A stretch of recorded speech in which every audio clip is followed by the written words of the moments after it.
let's see. Should we get right into the season then? Should we get into episode 1? Yes. All right. Let's go for it. Let's see if I can find my notes, and then we'll make it do what it do. How about that? All right. So, of course, Big Brother always starts with what I always assume is going to be the HOH competition. The saying with Big Brother is always expect the unexpected, but I always kind of expect there to be an HOH crowned in episode 1, and so you kind of at least know who's going to be in power for the first time in the Big Brother house. And there was a twist right away because, once again, expect the unexpected.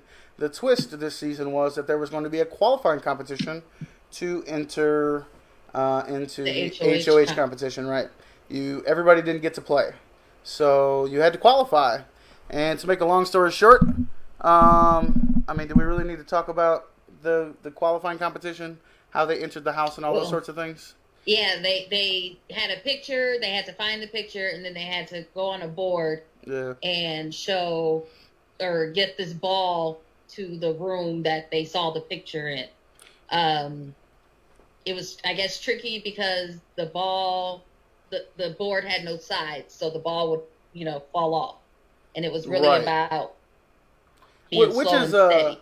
That type of game is used a lot on Big Brother, where they have to get a ball across some kind of obstacle or whatnot. That's used often, but they incorporated it with having to find an answer to a question.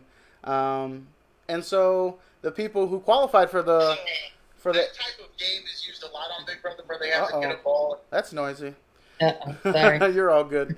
Let's see. The players who qualified to play in the HOH competition were Nicole A., which I refer to as Nicole, not the winner, Christmas, Kevin, Memphis, Cody, and Ian. And out of one of these individuals, somebody is going to be the HOH. Now we had the HOH competition to where they had to maneuver across some log stumps, some of them which happened to not be stable. And wouldn't you know it, the person who came in with the quickest time was... Cody. So Cody is week 1 HOH, and that is how the first episode ends.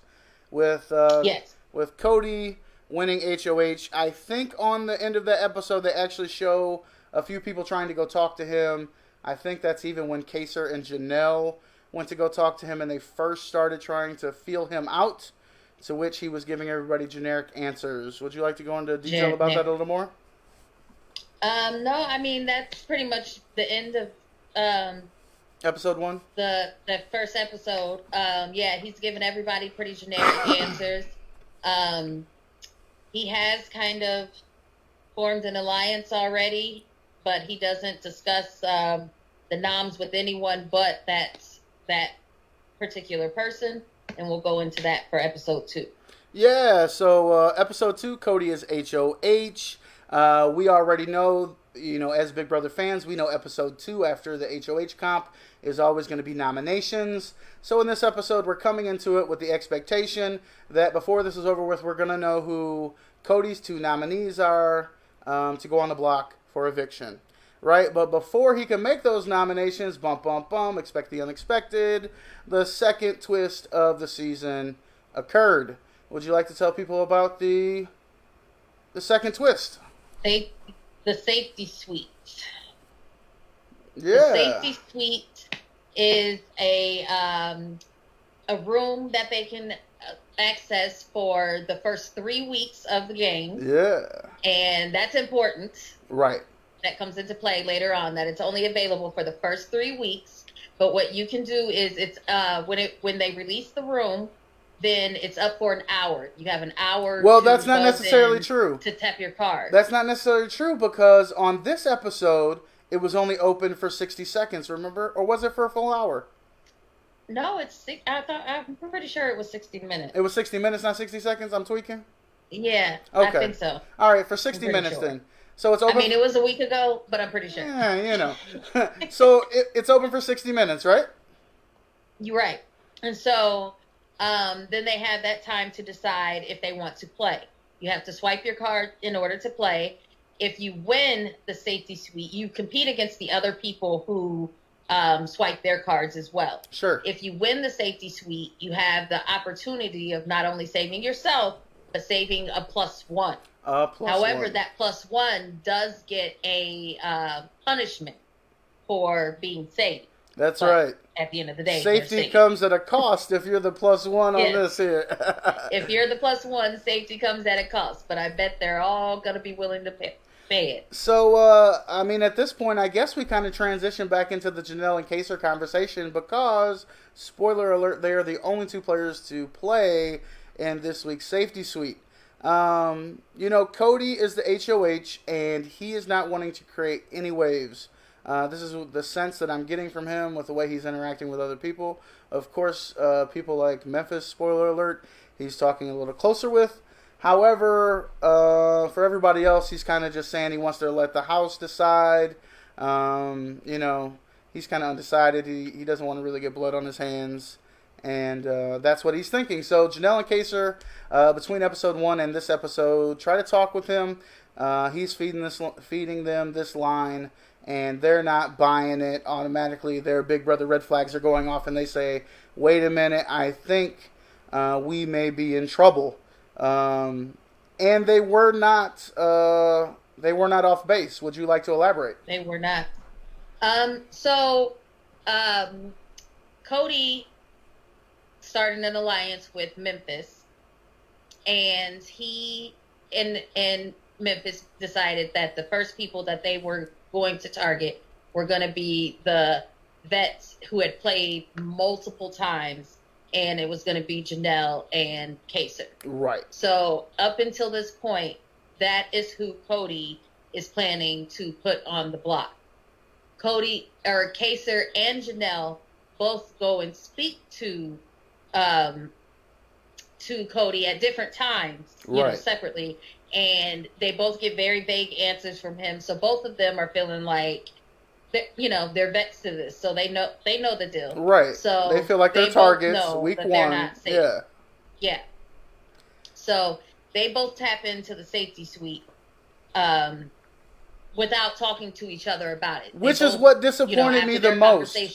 Right. Yeah. They even touched base. Like, after they talked with Cody, they touched base. They said, hey, I'm not really getting a good sense from him. I don't have a good feeling about this. But after they had that conversation, clearly the 2 of them, at least they never showed it, talked about playing in the safety comp, because if they had, only one of them needed to play. Yeah. I don't know if they weren't thinking that far, or I just don't know. Yeah, I don't know either. And once again, I mean, they never show you everything on the episode, so you don't know really what was going on. That may have tipped them off even more and saying, hey, we're targets, it's week 1, we better do this or we could be out here. And no real big brother vet wants to be out week 1. They hadn't really discussed being in an alliance up until that point. Okay. Kaser and Janelle. So maybe because Janelle attacked after Kaser did. Sure. So maybe she felt like since she hadn't discussed it with them that she couldn't guarantee that he would save her. Right. Which, spoiler alert, Kaser does win the competition. It was like a DJ competition. Right. And Kaser does win, and he does save Janelle as his +1. Her punishment was that she had to wear a big gold star. Well, which apparently was very cumbersome and knocked a lot of stuff over. Well, 2 things about that. The star is part of the Big Brother summer logo. You see that in different logos that they use, so that wasn't weird for her to be dressed like a star. However, in some of the live feed clips that I was viewing, there were people complaining that she was not wearing it at all times. So I don't know if she was trying to... be slick in there. Well, one of her things that she was saying after they did pull themselves to safety, she was just saying, we have to lay low now. Now we have to lay low. And so I imagine it would be pretty hard to lay low with the big gold star. Yeah. True story. Yeah. Well, we get to nominations. It's not going to be Janelle or Kaser. Who does it end up being? The nominations for the first week are Keisha and Kevin. Keisha and Kevin, and we already gave you the spoiler alert and told you that bum. Yeah. Keisha went home, so we're going to bring this episode to a close. In a vote of 13-0. Oh, which yeah. is kind of like, do we even need to talk about the veto competition? I guess we should talk about the veto competition quickly. I don't know that we really need to cover that whole episode. Really quickly, though, just because I do want to point out, like, how close did freaking Kevin come to saving himself, and then he just timed out. Like, he had more than Enzo. By the way, Enzo wins the veto competition for the first week. Yes. And he, even though he spies Ian and Nicole talking to each other in the bathroom, he runs upstairs to tell Cody, but they ended up not using his veto. The two nominees stayed on the block, and Keisha went home with a vote of 13-0. Well, that is one of the things, I guess, that another one of the things we don't want to skip over as we rush through this a little bit, is that Ian did make an alliance with Nicole, the winner, called, it the Million Club? The Million something. Yes. Is it just the Million? The Million. I don't even remember. It's something to do with the Million. But, yeah, so Enzo did peep them. Talking game. He pulls one. He's trying to get in good with Cody because at this time Cody is HOH, and so he passes his information along. Cody kind of stews over having him use the veto and take him down and put Ian up, but he decides not to pull the trigger. Ian and not Nicole, because he also has formed another alliance, Cody. Yeah, right. With Nicole, Christmas, Tyler, Danny, and Memphis. Memphis is the one who brings us to him about bringing these other 4 people in as a buffer for their real alliance. So Memphis and Cody are the coalition. They seem to be the main alliance, at least the way it's being portrayed on TV so far. Don't know if they will maintain that power, but they're the main alliance. And then, of course, they do grab those other people that you just mentioned to join them, but there's buffers, and they will be expendable when the time is right, and he's going to be loyal to Memphis, is the way it's looking so far. Would you agree with that? Yes. Okay. Let's see. What else do I have from Vito? One of the other things I wanted to mention was the little social justice break they threw in there. They had come back from commercial or something, I think, at one point. And Kaser was talking about the current culture and climate in the world. Maybe this was live feeds I was watching. I can't remember. No, it was during the episode. Was it during the episode? And while I was happy to see that they were actually talking about real life and that they were concerned about what the current climate in our country and the world is. But it also kind of concerned me because, number one, his head wasn't in the house. His head was outside the house, which understandably so, he's just got there. But Kaser is known for being pretty cutthroat. He also mentions that he's become a father. He's married now. So probably Showmance 2.0 with Janelle's probably not going to happen. But definitely not. Well, hopefully not. I'm kind of worried that Kaser might not be as cutthroat as he needs to be to win this game. But he's definitely at least come in strategizing, talking game, trying to position himself. Anything you want to add about that? While we're talking about the social injustices, I do want to point out the Devon. Oh yeah, we'll get to that in just a minute. We'll get to that on the eviction episode. No, it was during. Yeah, it was. No, it was during her when she voted off Keisha. Yeah, that's the eviction episode. We're just finishing the veto episode and moving to the eviction episode. Oh, okay, yeah, you're right. Yeah. I'm like, wait, no. Stay with me. About who leaves. Stay with me.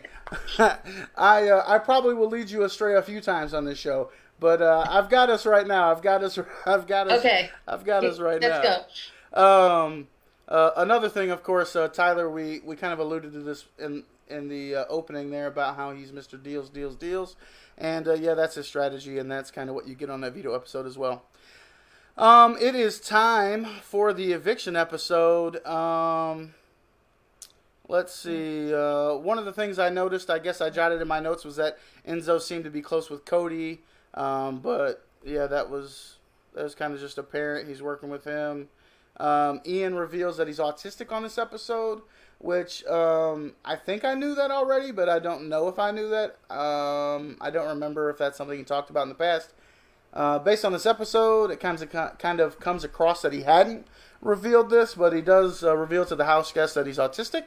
But it doesn't really seem to make a difference or anything, which is good, of course, because we're inclusive and we embrace everybody. Well, one thing I think it does make a little bit of a difference, and I'll bring that up later. Okay. But continue. Well, one of the things I was going to say is that it was just kind of ironic to me, and of course I find humor in weird things, that as he's telling him this, one of his, one of the quirks, I guess you can have, we all have quirks, is that he was displaying some pretty good shifty eyes as he was talking to them about this, which just made him look like he was not being honest. But this is Ian we're talking about. Yeah, but that's, yeah. Yeah, I mean, this is Ian we're talking about, so of course he's being honest. But yeah, so that's that. Kevin, of course, on the block, doesn't win the veto, still on the block. Noms stay the same. Enzo doesn't use it. He gets popped with horrible gameplay, gets popped in the bathroom trying to talk game. Yeah. Who was that? David or somebody was in the stall, I think. I mean, it doesn't really get outed or anything, but I mean, that's a rookie mistake. If there was somebody there, you need to be right. paying attention. You should definitely be, trying to figure out who's around you. Let's see. Time to pick players for the veto competition. I guess I'll explain how this works for people who don't know. The veto competition. Oh wait, no. We're beyond that.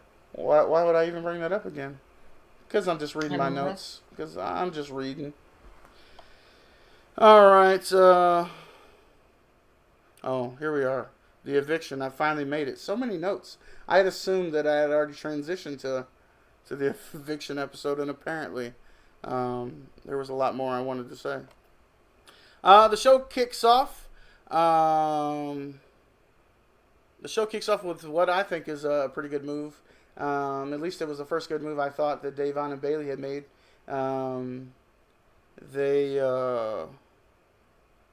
Or not Davon and Bailey, but Bailey and Tyler, which was they made peace. The show kicks off, the eviction episode kicks off with them talking about the turbulence that they had on this season that they shared together. And kind of burying the hatchet a little bit. Seems like Bailey was into forgiving him, even though they were both kind of in the wrong on their season. I mean, they were both arguing, and it was about a whole lot of nothing. If you don't remember, but they seem to have buried the hatchet. So Tyler and Bailey could be working together moving forward. Nicole, the winner, and Kevin with the final two. No, Nicole, not the winner. My bad. I've got to read better than this. Nicole, not the winner, and Kevin come up with the final two there. I think this is just a stretch for Kevin. He, at this point, being on the block, is willing to work with anybody. He's trying to play a social game now, and he's still not doing too great of a job. I don't know. I don't think so. I don't think so. Poor Kevin. I mean, he does make it through the week, clearly, because we gave you that spoiler that Keisha's the one that went home. But, yeah, that's that. One thing I didn't expect, though, was the clean sweep. Which in the eviction speeches, I mean, it was clear that Keisha had some kind of inkling in terms of, which way the vote was going to go. Kevin seemed to be surprised the whole time. I don't know if that was just good acting or if he wasn't clued in. I don't think so. I think he was not convinced that he had done a good job with the social game because it was very it. Yeah. Like, I would have been surprised. Well, I mean, the crying and stuff he was doing, you don't want to be crying week one. Sweep. I think that's what surprised him, that it was a clean sweep. Yeah. Maybe, I did establish enough with Cody because he has the down low ship with Cody where he basically promised to do anything to save Cody at any point. Wait, save me. It's not the down low ship, it's the down low manse. Down low man. It's the down low man. Right. Once again, when we talk about Kevin is out here reaching and grabbing for straws, he makes a down low man with Cody, which Cody seems to go along with. So now Kevin's feeling Yes. safe. Cody's. Yeah. Kevin does stay But safe. I do think that's what he was so shocked about, that it was like a clean sweep. Yeah. Because I didn't expect that either. I didn't thought either. At least because, Janelle, Kaser, it does happen. I thought at least a couple of people were going to vote for her. But right. It does happen, especially within the first couple weeks, because you don't want to be the person who goes against the house, because automatically you put a target on your back. And so if you're that vote and nobody knows it was you, then they spend the whole time trying to figure out who that vote was. Who it was. And then when they do, you're the target. And so now you're fighting for your life. So, good game, I guess. But, it is what it is. Shall we move to Keisha outside the house, rapping with Julie Chen? Yeah. Yeah, so one of the main questions I think that she asked, she didn't ask her too many questions. I really did enjoy when she told her to stay there as she was wanting to get her socially distanced picture. But she had asked her... But it was so funny to me because it's like, we all tested negative and been in the house. Well, I got to put my mask on to come out here. Julie, you should have the mask on. Right, Julie. Where your mask at, Julie? Where your mask? You the one that been out here, kicking it or whatnot. I'm safe in the house. Quarantine. Like, come on. I'm trying to find the note. I thought I had highlighted it. Here it is. That's right.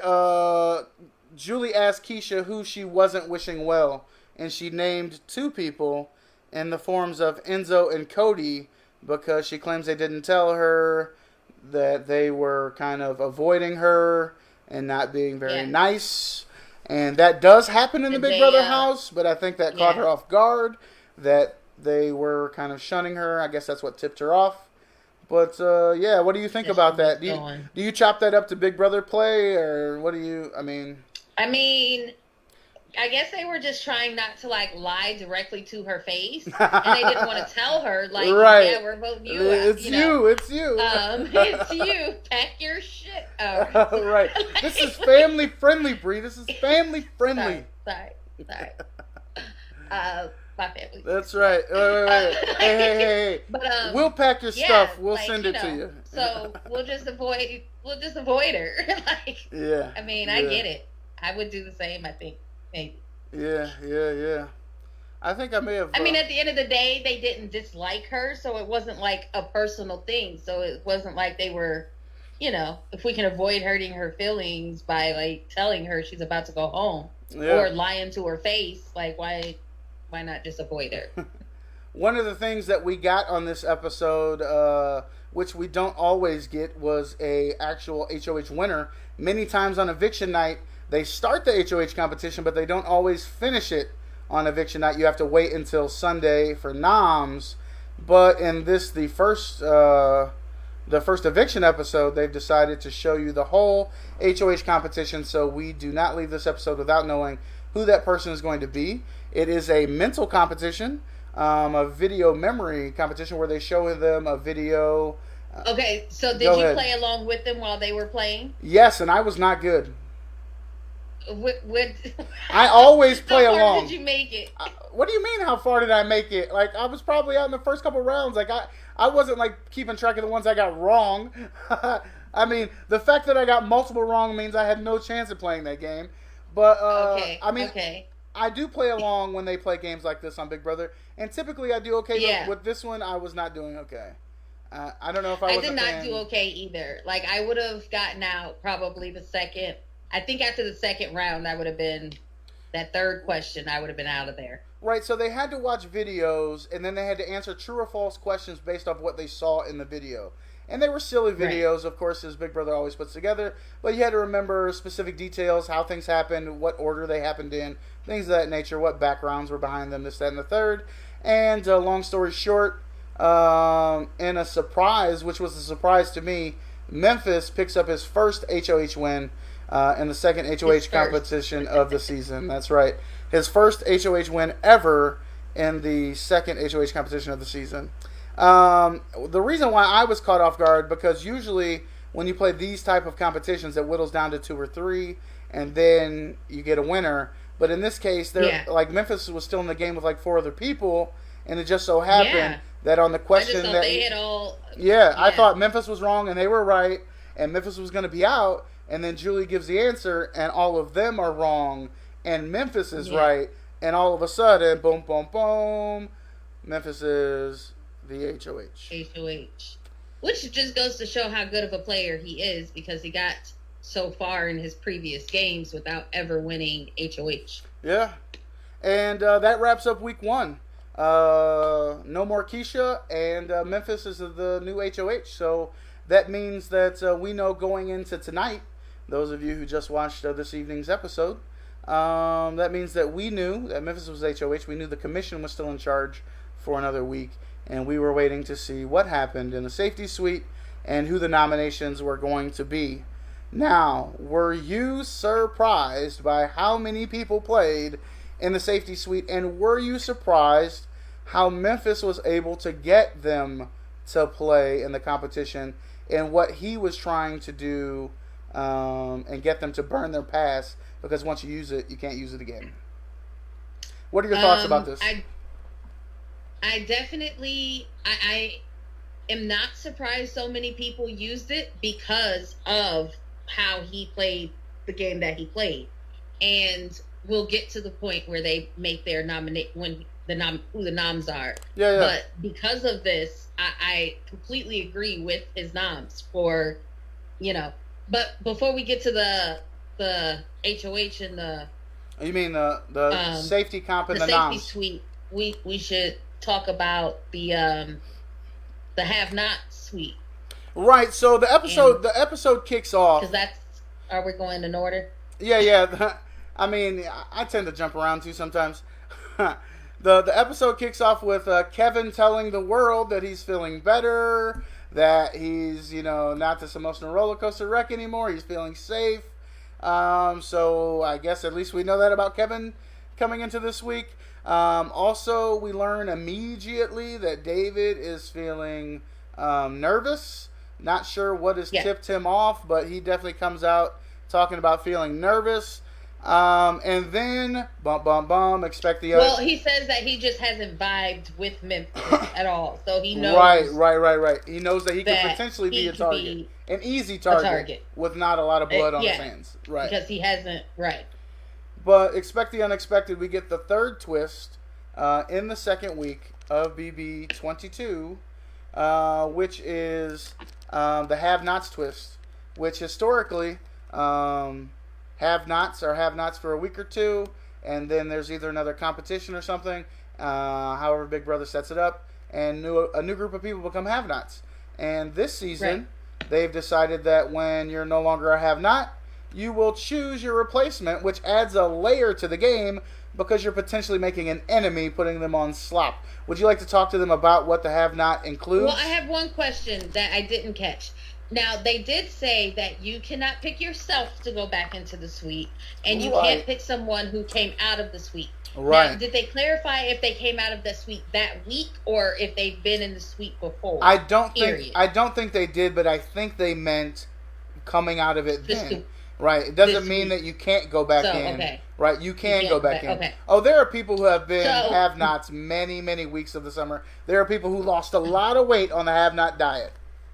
Yeah. So that's why I just didn't know, like, if everybody had to go through once before that. I just, right, because they were like, you can't pick. So the rules are that you have to pick someone to take your place, but you can't pick yourself, and you can't pick someone else who is just going, who just came out. Right. So this past week there was Memphis, Ian, Nicole, not the winner. That's right. And Kevin in the have-not suite. That's right. So, Memphis picked David. Well, but before you get there, I just wanted to describe. So the have-nots, it's a two-part punishment. The first part is you're on a have-not diet, which is like slop, which is like the equivalent to oatmeal with dried fruit in it and a bunch of other things. You should be. I'm amazed to see what they can make out of it. I remember the season that Christmas played before. She was turning that slop into cookies, and people were smashing. Let me just tell you. I think that was Christmas. I think it was. But so you're on this awful diet. You can't eat what everybody else eats, and then you also have to sleep in the have-not room, which I don't remember Yes. much about the have-not room this year. Well, that's because this year, the reason why you don't remember much about it is because at the end of the first episode, they tried to put them in there, and they couldn't get the door open. So the episode ended, and we didn't even see so we it didn't get to see because it. they had technical difficulties. Makes So sense. they showed it at the very beginning of the second episode. Okay. So it's basically just like, very bare. You're right. Like, I mean, there's no it's been different. luxuries. It's like Yeah. It's been different thin throughout the mattress, years. springs. Yeah. Like, It's been different throughout the years. Typically, it's meant to be uncomfortable. I remember one time when it was like colder than the rest of the house. Usually the beds are not comfortable. Usually the beds are pillow, not comfortable. usually the pillow and blankets are They look lacking. like prison cots. Yeah, you know what I mean? So it's not meant to be comfortable, which plays into your emotions and how you interact with other people in the house because you could potentially be cranky. And eventually physically because, you're not eating Right, and you got to sleeping compete well. in these competitions. So that's going to affect you in the comps. So yeah. it plays on you on multiple levels. So would you like to get to who they picked to replace them? Okay, so Memphis picked David, and he told them, you're at the grown-up table now. Is that when he told them that? Well, he told them that, spoiler alert, during Noms, but he told them that that he was a rookie and that he needed to earn his place. Basically he's and all a rookie this. and he's got to, He's got to earn his place. It's not going to be show given it to him, yeah. And Ian or Nicole, and this is where I say that it kind of affects his game, where Ian clearly looked stressed. Yeah, because he had to pick somebody. He did not want to pick somebody. Nicole kind of volunteered. Yeah, and was like, don't stress, I'll go because they've got this final I don't know if anybody else would have done that. Granted that he didn't have autism, but he clearly looked stressed. Like, I can't make this decision right now. And I already like Nicole, but I appreciate her for taking one for the team and taking that stress off of him. Yeah, she did take that stress off of him. However, while she volunteered to take that stress off of him and be a have-not, he is not her number one, but she is his number one because it's also revealed in the diary room that Nicole, the winner, puts her relationship with Cody above the final two that she has with Ian. Right. She does put it above him, but it does show that, it gives, that Ian that little... It says, I'm going to be loyal to you until you're expendable. Right. But at this point, he doesn't know she has the alliance with Cody, and it's a good move on her part. Which is why I'm not mad. Saved him from making that decision. Which is why I'm not mad that Ian made that move with Christmas, because... Oh, well, spoiler alert. Oh, my bad. Spoiler alert. Before the safety competition kicks off... Oh, wait, I didn't finish going through... Oh, my bad. The room. My bad. Okay. So Nicole A, not the winner, picks Christmas because she says she thinks that she'll just be a good sport about it. Yeah. And Kevin picked Kaser. I can't remember what his reasoning really was. I think it was based off the people who lost the last comp. Yeah, he was just trying to come up with any old reason. Because when you make a decision in the Big Brother house, eventually you're going to have to explain it. You know what I mean? So he's coming up with a reason as to why he picked Kaser. And basically it was because he was looking at people who didn't finish well in the first few competitions, and Kaser didn't, so he was his pick. And now if somebody asks him, that's what he's going to tell them. Yeah, that's his reason. Good job, Kevin. Good job, Kevin. All right. So the four in the house this week is David, Nicole, the winner. Yep. Christmas, and Kaser. Yep, those are the have-nots for the week. So after that is disclosed, Memphis and Cody talk noms. They're kind of tossing up who they could put up. They're thinking Nicole A, not the winner, and David possibly, Janelle and Kaser, Ian and someone. I don't recall them. I think they throw Nicole with Ian too, don't they? I think they did, yeah, through Nicole with Ian as well. But Nicole not the winner. Yeah. But just like Cody's plans were foiled to get Kaser and Janelle out, Memphis's plans are foiled as well because everybody and their mama decided to play the safety competition. Should we? Well, he told them to. This is right. I mean, he did. This was his plan: was to tell them to play in the competition so that they would burn their pass, so it wouldn't be available, so that next week, if he needed to use Now, it, he he'd have a didn't better chance tell of winning. anyone his plan, not even Cody. No, he didn't. Well, he told Cody that he wanted everyone to use their passes, but he didn't say so that I can play by myself next week to Cody. You know what I mean? But he doesn't this is what say he says that in the diary to us, of course. Right. Well, but So he. we know what his full thought process is, But they don't. No one in his alliance does. Right, but he also talked about saving Cody's pass as well.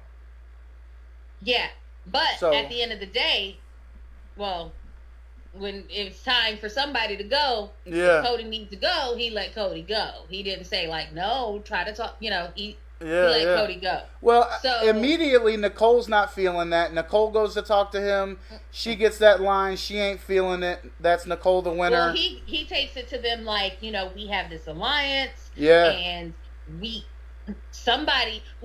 they were first, when him and Cody were first discussing the safety suite, and he says somebody has to play, the camera shoots to Danny and Nicole.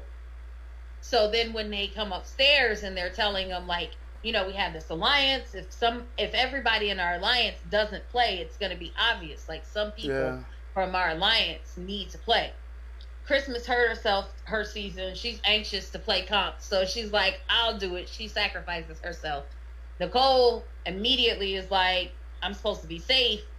Basically, the two that the camera shot to, Nicole and Danny, that they were thinking were going to be the two to go in. Yeah.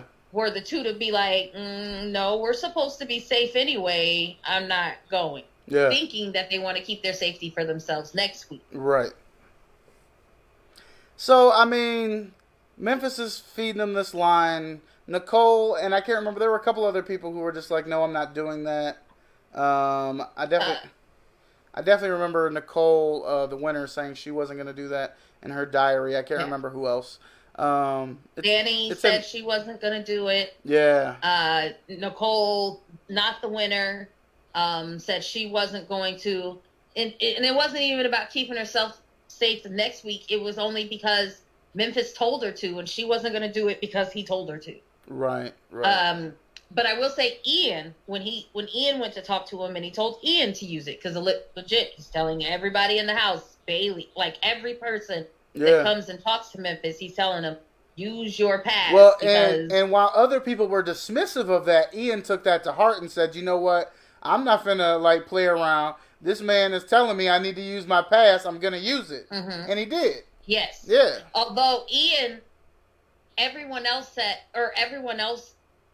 that's in the alliance or that was thinking that they weren't going to use it, they were thinking about their safety for next week. Yeah. Ian is the only one who says, on one hand, if he gets everybody to use it this week, he gets to play next week without having any competition. But if I don't play this week, I could be going home and it won't matter, right? Right. Because if you go home, it doesn't matter what happens next week. But he was the only one.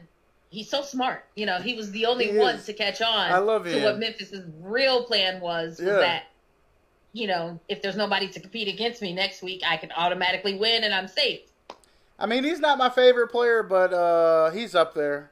I mean, I'm probably going to ride with... we can get to that in a minute. And just as a reminder, because we tend to go full circle with this thing, we never talked about Davon, but we also need to touch on Bailey and Davon from this episode. So I think that we can combine the two after we talk about the safety suite. Is that cool with you? Yep. Okay, so safety suite, we've alluded to a bunch of people playing. Would you like to tell the folks out there who played?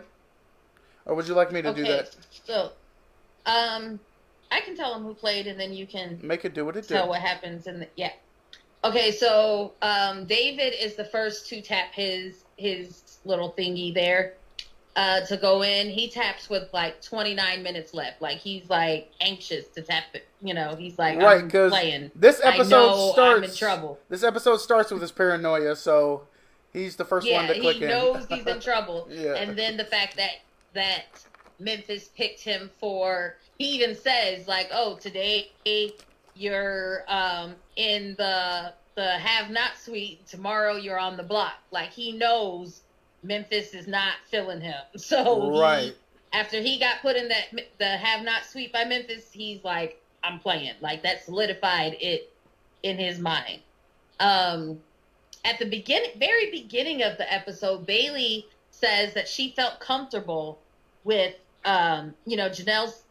She's talking to Janelle, and she says she feels comfortable with Memphis being HOH. Like she's cool. Yeah. But then after going to talk to him and him telling her to use her pass, she does not feel so cool anymore. So not so much. He ends up using her pass.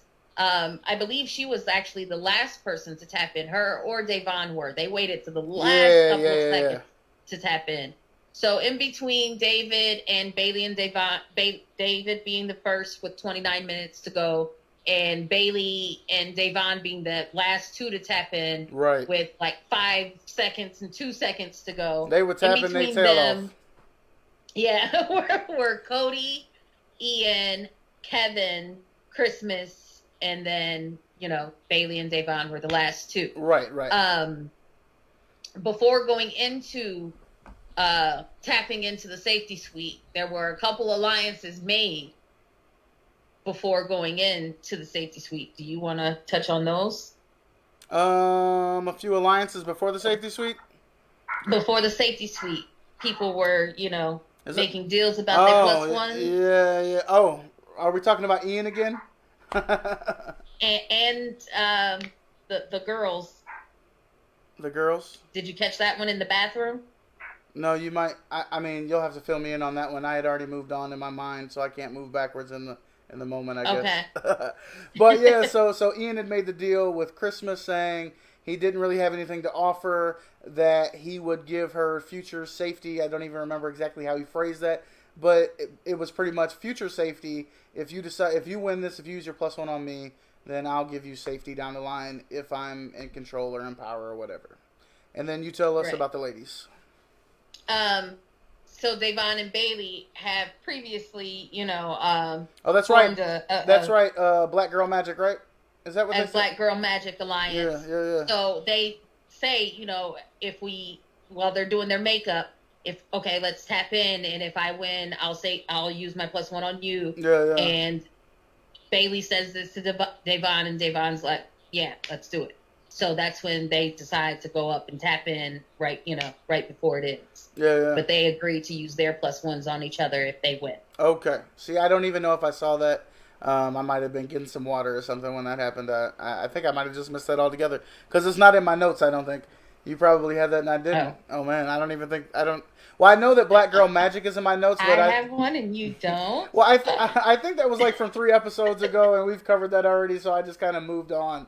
But yeah, so the two of them are working together, and apparently they decided to use it on each other. Should we talk about what the competition was? It was a, how would you describe that? How did I describe it? Cocktail bar, cocktail Topsy, tipsy, what was it? Tipsy turvy? Tipsy. I don't know. It was tipsy, topsy. It was tipsy something. I don't know what it was. Tipsy topsy. Let's see here. That's the eviction episode. Let's keep scrolling down. Here we go. Tipsy topsy. I'm gonna go with that. Oh, you had to scroll down too?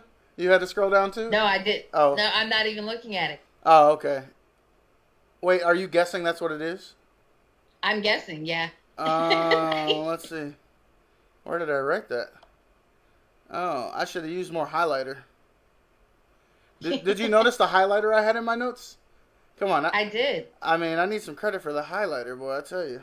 Let's see. It was tipsy. It was getting tipsy is what it was. Getting tipsy.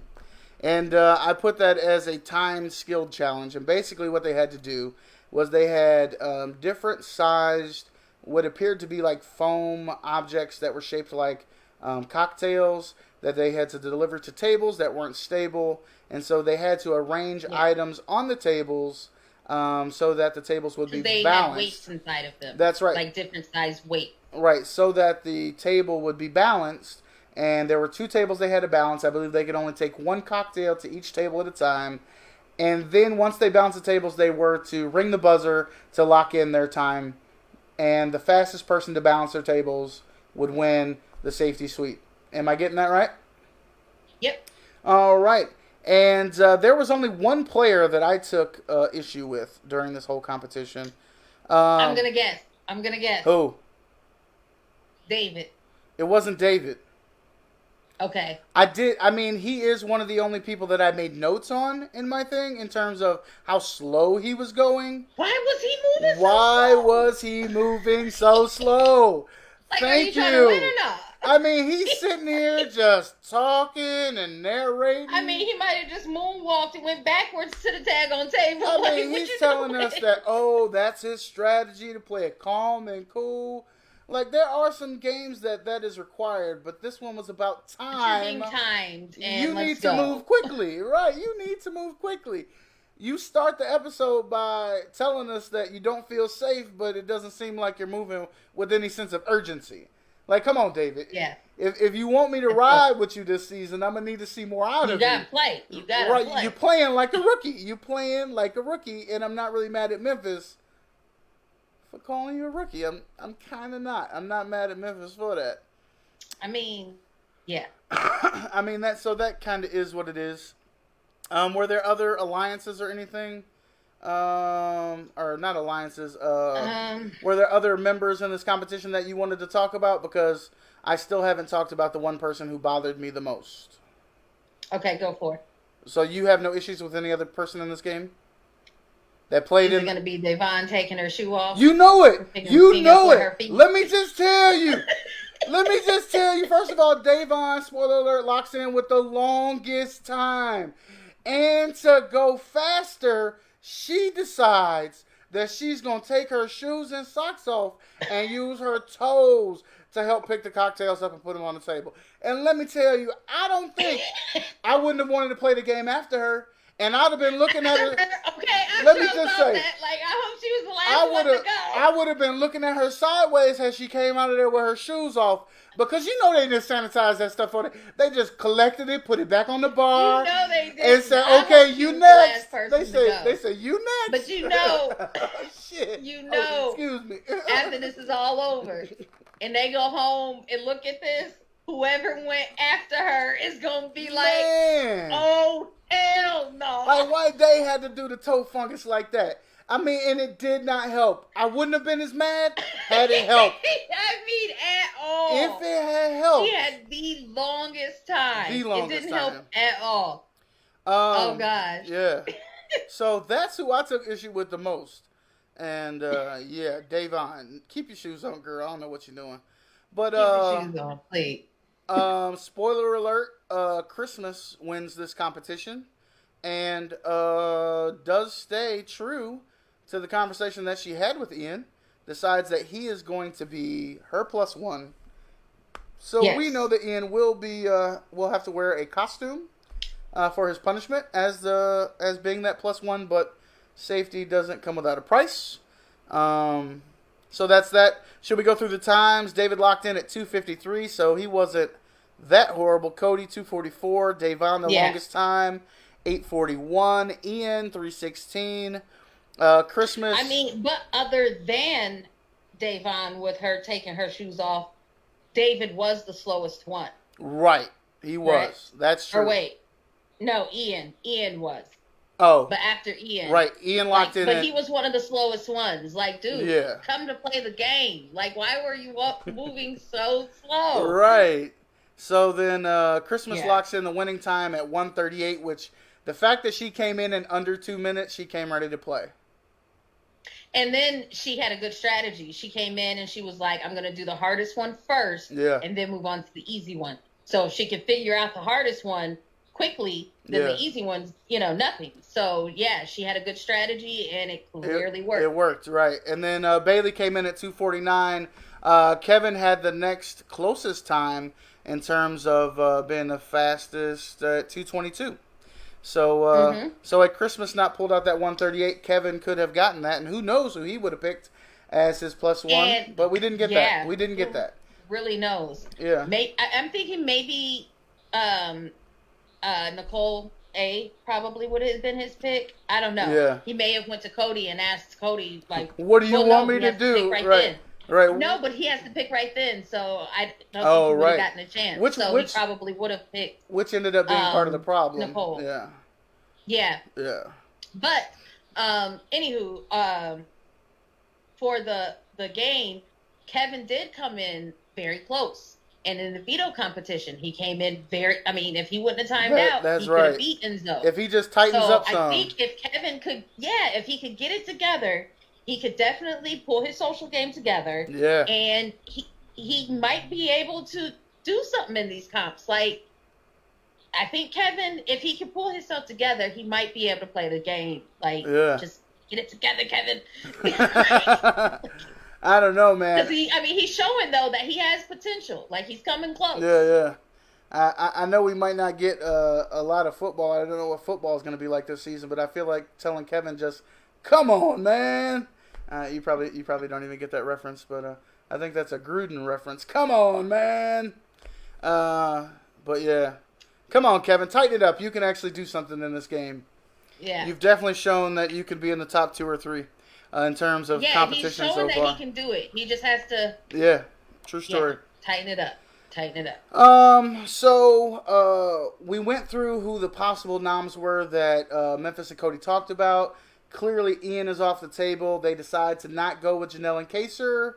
Bum, bum, bum, bum. Which, wait, before we get to that, Cody goes to Memphis and he's very upset that this is true. She pulled Ian off. Right. And Memphis went to Christmas and asked her, like, why'd you pull off Ian? And she gave him the excuse that I didn't want to pull anybody off from our alliance. I didn't want it to be obvious, Oh, she pulled that one. That answer. She pulled that out of her derriere, but it was an answer that Memphis accepted. Yeah, but he accepted that. And he gave that to Cody. Well, she didn't want it to be obvious and blah, blah, blah. Her to so then Cody. they just... Yep. So that was a very good move on Christmas's part. Good move, Christmas. Very good move. I wasn't sure if I was going to like Christmas this season. I know. I wasn't sure either. Well, because I wasn't she had to sure play about her through the whole season the last time. She had to. But really, it was because she followed Paul so much, and I hate him. But she had to. Like, she had to play that type of game. But I hate him. And so with a healthy Christmas, I was, like, worried about what we were going to get from her. I was like, what are we... Yeah. Because we didn't get to see her play. She came to play this time. Right. We got to see her play Paul's game, and she definitely came to play. You're right about that. So should we get to who the nominations were? Yes, go ahead. So we got David and Nicole A. And the note that I have next to that is least blood ? You think they went with this just because it's the least blood, the least amount of waves? Well, he definitely told David, like, you are the rookie, you're going to have to prove yourself. Right. And I 100% agree with that. He went out on the first episode the last season, and he hasn't played. He hasn't shown any gameplay, and it's time for him to do that. Like, It's time for you to show that you're here to play the game. Yeah. You basically lucked up to be on All-Stars, and now it's time to play. Like, you got a second chance. Do it. Well, I mean... And then he picked Nicole because he told her to use the safety pass. At least this is what he says. That's what he told her, but, or I don't know if he told her that directly, but that's what he said. That was the reason No, that's what he said. Did he tell her that directly? Yeah, I picked you because... Yeah.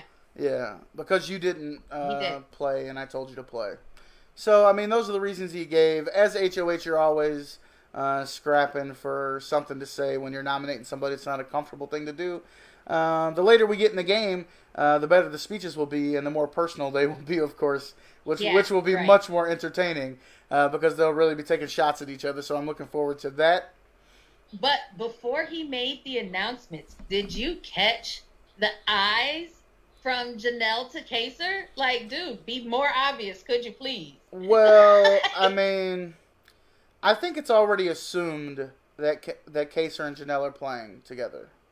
The fact that they had the previous showmance eye contact before the nominations, though, it's just Well, not a the good BB look. the BB camera picks up on all sorts of things. Who knows what the other house guests were actually looking at? But Kaser and Janelle have the history with the showmance. They're depending on each other. He saved her with the safety suite. So I think they're committed to trying to ride this thing out together. And I'm not mad at it, but I'm pretty sure Janelle will ruin it and make me not like her at some point, which means then I won't care about Yeah. Kaser. So I mean, I like Kaser more than I like Janelle, and that's why I'm saying, like, already to me she's being obvious, and I don't know, I don't like it. Well, I don't know. Don't catch him up. I've seen her in some live feed moments to where she's just having regular conversations and acting like a regular person, which is nothing that she came across as in her previous times on Big Brother. So I don't know if she's coming with a little bit different social game, or if she's going to turn it up and be that that capital B word that she's known for being, that she's been in the Maybe past. she's just older. She could be older. Is she married? More mature? Maybe. I don't know. Is she married as well, or know. no? I can't remember if she's married. I don't know. I know she was saying like she had a successful real estate business or something, right? Yeah. She's a realtor. I believe But that's what she said. I don't think she's married. Yeah, I don't think so either. But I don't know. We're seeing something a little bit different from Janelle, but both her and Kaser have both brought their Big Brother strategy. So that's that. That's kind of how we ended this episode. Before we wrap things up today, let's touch on Mama Day and Bailey and kind of the conversation that was hashed out today on today's episode, as well as what you thought about Davon's message and her when she voted on eviction night. Yes. Would you like to take the lead on this? It has been, we had talked about Kaser talking about the stuff that was going on in the world as well. The current climate. So during today's episode, after a commercial break, it cuts back to Bailey and Davon having a conversation with, it was a blonde, Danny. I can't remember who they were talking to. And when I started Kevin. typing, I know for sure it was Kevin. When I started typing, I was just listening to voices at that point. I know for sure it was Kevin, and it was a blonde. So I want to say Danny because I don't think it was Nicole, and I know it wasn't Christmas. So I want to say Danny. Okay. But she is talking about, how she grew up in a predominantly white neighborhood, and there were only, a few handful of black students at her school. And out of the handful of black students, 2 of them were adopted by white families and raised, by white families. So there were only 3 other black people in her in her school that also, had black families. So she was saying that, dating was tough because a lot of white guys just wanted to date her for the thrill of dating a black girl or, fetish reasons that can happen. Then Davon goes on to talk about, how it was harder for her being a dark-skinned black woman and how it, even as a child, people would call her names as a kid. Right, and, referring to her skin tone. How it just, how it would just play on her, mentally, right, of course, on her psyche, growing up. On her self-esteem. Took her and all those sorts of a long things. time to overcome that, to become to embrace the woman she is today. To embrace her black is beautiful, right. Embrace her skin tone and love herself. And to love, the skin that she's in, which we all know is something that has happened for, centuries. We're not even going to get into the whole colorism thing. Right. And, I mean, we don't want to make this show political or anything, but at the same time, we're not unaware of our past. We're not unaware of our current climate and culture, and we understand why they're talking about what they're talking about in the house because they're fresh coming out of it, being secluded, and this is the conversation, and it needs to be had.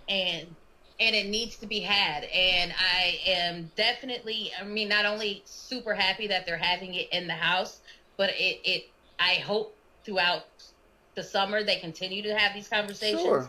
And I hope that Big Brother and CBS continue to show them having conversations. Please show because that is the important part. If they don't show it, Right. it's not going to have the ability to reach the amount of people, which is what I was going to say, like way back when we were talking about the evictions and when they were evicting Keisha, when it was Devon's turn. Devon made her cast for the vote afterwards. She said, justice for Breonna Taylor. I hope she does that every week. I do too. I really do. Every week. Every week. I mean, and once again, we're not going to get into all of that, but the fact of the matter is that she deserves justice, and I hope that Devon continues to spread that message every week, every time she gets a chance. In the DR, I hope she says something, and so. I mean, while Mama Day is known for drama, stirring up drama in the house, I'm loving her. Matter of fact, I hope they all start saying, I hope it becomes a trend. They all catch on. I hope they all say it. I hope they all say it. Mama Day, spread the message. Right. So, I mean, I'm loving Mama Day. I love her story. I love that she's being open with her story.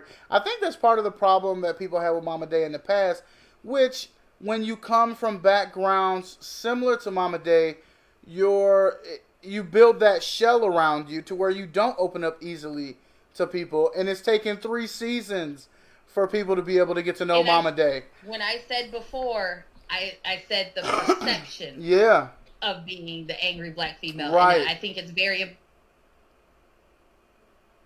important to say she was female, because so often when you just have an opinion, it's construed as the... You're freezing up on me. Just be very careful in wording it as such beforehand, and I want to make that very clear. The perception does not mean that's what you are. But I think she knew that was her perception, and that's her point this time, is to change it, the perception. Right. Can you hear me?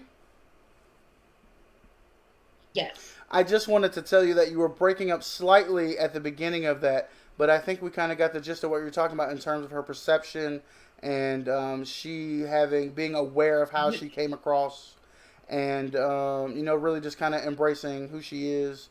And I'm excited to get to know her this season, as she continues to open up about who she is.